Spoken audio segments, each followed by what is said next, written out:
Assalamualaikum, halo aku Cindy, aku seorang mualaf. Singkat cerita, kemarin tuh kan aku udah kayak jelasin ya tentang pengalaman aku yang tentang berhubungan dengan apa ya? Mungkin sebelumnya waktu pertama kali mualaf aku nggak ngerasain itu adalah sebuah perjalanan, tapi ternyata juga itu adalah sebuah perjalanan yang kayak hidup kita tuh sebenarnya Allah tuh kasih ada kisi-kisinya, tapi kita sadar tuh baru sekitaran udah lama baru sadar. Nah, ketika aku udah ceritain beberapa hal yang mungkin kisi-kisinya tertuju dari aku tuh sebenarnya udah terbentuk untuk kalau dipikir-pikir iya juga ya. Oh, berarti itu perjalanan sebuah apa ya spiritual atau mualaf aku lah. Nah, balik lagi cerita tentang pertama kali waktu dulu aku memutuskan mualaf, aku itu bener-bener sebenarnya bukannya ragu, tapi aku adalah manusia yang berpikir dari agama tuh secara logika juga bukan dari hati juga tapi dari logik juga. Sebenarnya tuh nggak masalah orang berpikir kayak ya harus dari hati. Iya dari hati aku tahu banget. Tapi logika juga harus main karena terkadang yang bisa menghancurkan itu semua itu ya adalah logika kita sama hati kita nggak balance gitu. Singkat cerita banyak banget pengalaman aku yang kayak apa ya berbagai aku tuh udah masuk nih konteks agama. Kenapa aku memilih agama Islam? Karena selain agama itu juga menurutku logik, nanti aku cerita sih, aku pengen cerita logiknya seperti apa dan sebagaimana. Aku udah cerita aku lupa sih sebenarnya. Cuman yang pada intinya itu kenapa aku memilih untuk mualaf? Karena salah satunya dulu tuh ketika aku masih di Buddha, aku kan bilang kalau ibadahnya itu tidak diwaktukan, kayak terserah kamu mau ibadahnya di vihara atau mau ibadahnya di rumah itu bisa. Tapi kalau misalkan di agama Islam ini kita kan udah tahu ada 5 waktu untuk sholat yang wajib ya. Misalkan dari 5 sholat ini kan kita udah tahu setiap ada azan ya udah kita ambil wudhu kita sholat ya kan. Pertama-tamanya pasti ngerasa kayak wah ngebenerin waktu, ngebenerin pola hidup juga gak sih sebenarnya. Kalau aku gak tau kenapa ada hal yang berubah dari hidup aku ketika aku mualaf. Kayak subuh itu aku udah bangun, yang tadinya aku misalkan gak pernah bangun subuh dulu di agamaku ya ibadah ya bisa pagi, siang, sore, malam, tapi nggak ada waktunya gitu loh, nggak ada kayak mendengar azan langsung sholat. Itu salah satu perbedaannya yang bener-bener aku harus apa ya mencoba gitu. Tapi lama kebiasaan mungkin karena udah sering gitu, udah beberapa tahun, udah 3 sampai 4 tahun mualaf, itu udah kebiasaan. Dan banyak orang-orang yang mungkin pro dan kontra yang bilang kayak ya jadi harus bangun pagi dong segala macam. Tapi alhamdulillahnya dari perjalanan aku mualaf, aku tuh selalu mencoba hal-hal yang mungkin kayak misalkan di Islam terjadi di dulu di agamaku yang tidak gitu. Tapi ya kita sebagai manusia sebenarnya itu sama aja sih, berdoa sama yang di atas juga, cuman emang kadang-kadang cara berdoa kita yang berbeda. Mungkin ya kayak kita kan sholat 5 waktu, terus habis itu kalau di orang lain mungkin ke tempat ibadahnya setiap hari apa itu berbeda gitu. Jadi menurutku pengalaman aku, perjalanan aku mualaf ketika aku memutuskan untuk mualaf ya itu adalah salah satu kenapa aku memilih Islam. Karena ternyata dengan cara itu kita selain pola hidup kita berbeda, jadinya ya range waktunya, jadi kita juga lebih dekat sama Tuhan. Walaupun sebenarnya di agama sebelumnya juga aku bukan berarti nggak dekat sama yang di atas, tapi kan kadang-kadang cara kita untuk memahami sebuah agama itu bukan hanya dari hati tapi dari logika juga ya nggak sih? Menurutku ya. Assalamualaikum, halo aku Cindy, aku seorang mualaf.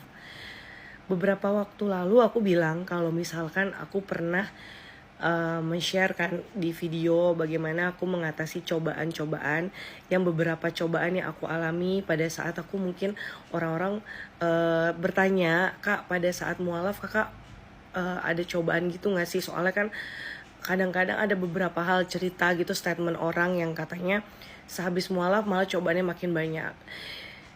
Menurutku pada saat 4 tahun ini ya, emang iya masih ada beberapa cobaan yang aku alami. Tapi alhamdulillahnya aku bersyukur banget karena sebenarnya apa ya, pikiran kita kalau kita memikirkan sesuatu yang itu-itu aja atau cobaan yang itu-itu aja, pastinya kita jadi emosi, kita jadi kayak ngerasa cobaan itu nggak akan ada jawabannya.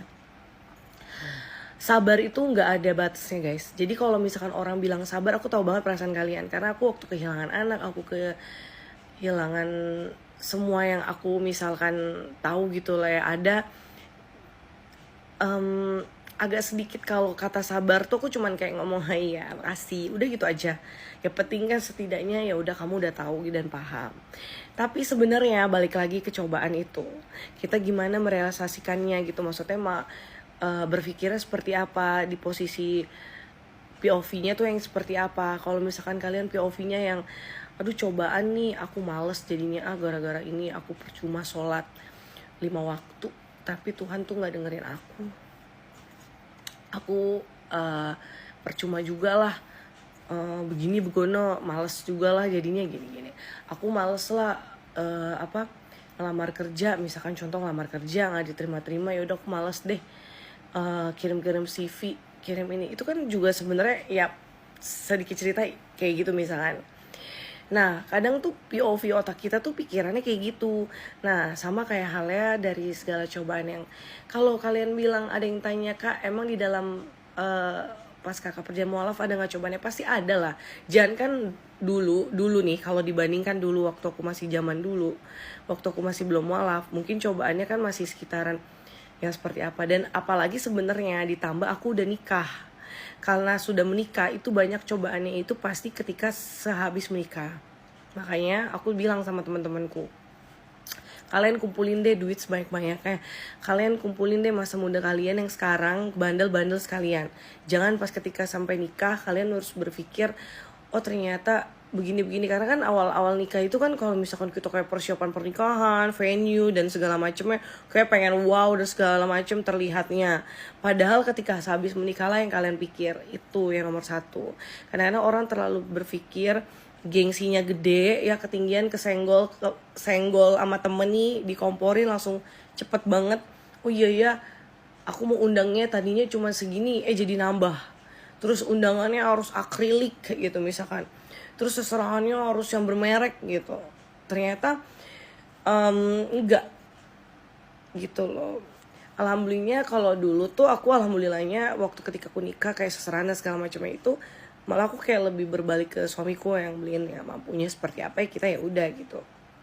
Ya sebenarnya balik lagi gitu loh, kadang-kadang orang yang merasakan pernikahan itu, ini nyambung ya ke perjalanan mualafku. Karena apa, ternyata aku nggak bisa menyalahkan cobaan ketika aku mualaf terus cobaannya banyak, karena nggak juga. Karena pas pada saat itu sebelum menikah itu kan aku udah mualaf, tapi pas udah menikahnya itu baru beberapa cobaan yang runtun tuh, ada beberapa ya. Karena jadi bukan karena menyalahkan aku mualafnya, tapi menyalahkan bagaimana mungkin keadaannya pada saat ini kan juga pernikahan itu bukan hal yang mudah. Dan pada waktu itu aku memutuskan menikah umur 26 tahun, yang mungkin sebenarnya itu gak mudah-mudah amat sih bagi aku, kecuali aku umur 20, 21 gitu nikahnya ya.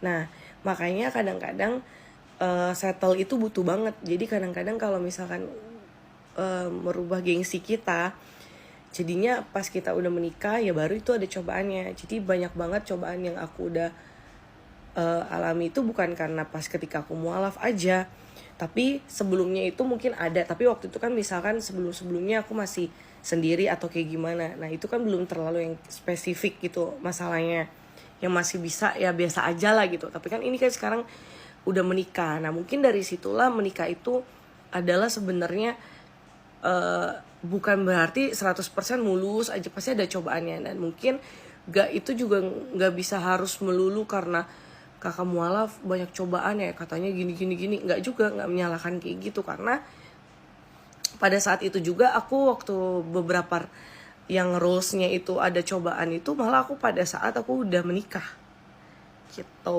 Jadi nanti aku bakal jelasin deh gimana caranya. Sebenarnya kadang-kadang eh, apa ya, mendengarkan sesuatu hal itu harus jelas sih. Kadang-kadang kalau misalnya kita ngerasa kayak diri kita lagi ada cobaan, kita pasti akan menyalahkan yang di atas. Tapi ketika kita lagi senang-senang, kita juga lupa kan, bisa lupa di atas gitu. Dan itu pelajaran banget sih buat aku yang misalkan kayak aku tetap pada tahapan yang sama gitu. Misalkan kayak gak menyalahkan yang di atas, terus aku nggak mau sholat gara-gara ini aja doa aku nggak terkabul dan segala macam. Aku nggak pernah kayak gitu. Tapi aku pernah merasakan yang kayak waktu kehilangan anak aku ngerasa kayak kok Tuhan jahat banget ya, kenapa gini gitu. Ada lah rasa kayak gitu. Tapi aku alhamdulillahnya aku masih waras sih, masih berpikir yang logika aku juga main, dan aku nggak yang ambil langsung sikap menyalahkan keadaan yang benar-benar ya cuman mungkin ini belum saatnya aja gitu berpikirnya.